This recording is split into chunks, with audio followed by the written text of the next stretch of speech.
सिद्धार्थ और हंस की कहानी। भगवान बुद्ध की कथा।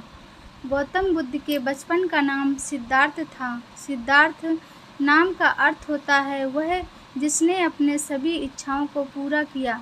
यह नाम उनके पिता राजा सुद्धोधन ने रखा था, क्योंकि जब बुद्ध का जन्म हुआ था तो सभी ज्योतिषियों और विद्वानों ने यह भविष्यवाणी की थी कि यह बालक बड़ा होकर एक महान सन्यासी बनेगा। परंतु बुद्ध के पिता राजा सुद्धोधन को यह बात अच्छी नहीं लगी। वे अपने पुत्र को एक महान राजा के रूप में देखना चाहते थे, न कि एक सन्यासी।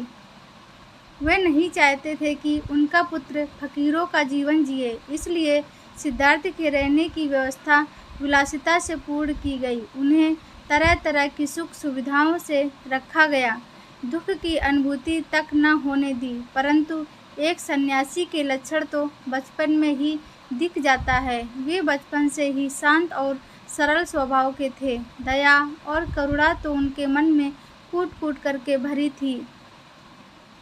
अक्सर सिद्धार्थ एकांत में जाकर ध्यान मग्न रहा करते थे।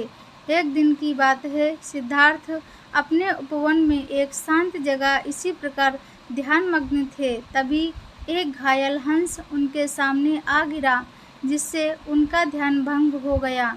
जब उन्होंने अपनी आंखें खोली तो देखा कि सामने एक सफ़ेद हंस तीर के वार से बुरी तरह घायल पड़ा तड़प रहा है। उसे देखते ही सिद्धार्थ का मन द्रवित हो उठा और उन्होंने उसे तुरंत उठा लिया। धीरे धीरे वे हंस को सहलाने लगे और फिर उसके शरीर से धीरे तीर को निकाला। तीर निकालते ही वह दर्द से तड़प उठा। तब सिद्धार्थ उसे धीरे से सहलाते हैं और उसके घाव पर पट्टी बांध देते हैं।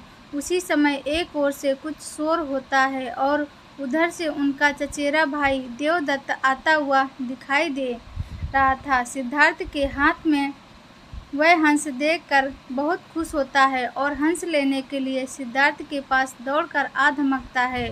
देवदत्त, सिद्धार्थ, यह हंस तुम्हारे पास है और मैं इसे कब से इधर उधर ढूंढ रहा था। यह मेरा शिकार है, अब जाकर मिला है। सिद्धार्थ, नहीं देवदत्त, यह हंस मेरा है। यह तो कब का दम तोड़ देता अगर मैं समय पर इसका इलाज न करता। देवदत्त, दम तोड़ देता तो क्या, यह तो मेरा शिकार है। मैंने इसे इसलिए तो मारा है, तुम जबरदस्ती मेरे शिकार को हड़पना चाहते हो। इस तरह दोनों भाइयों में उस हंस के लिए वाद विवाद होने लगा और धीरे धीरे बात बढ़ गई।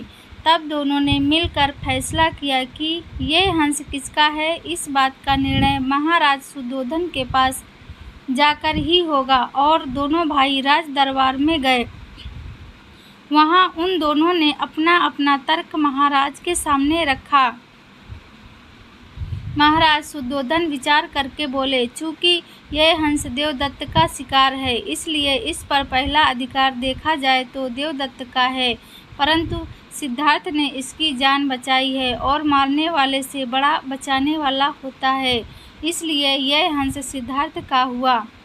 महाराज सुद्धोधन का निर्णय सुनकर सिद्धार्थ की आंखों में एक चमक आ गई और वे उस हंस के शरीर पर धीरे से अपना हाथ रख सहलाने लगे।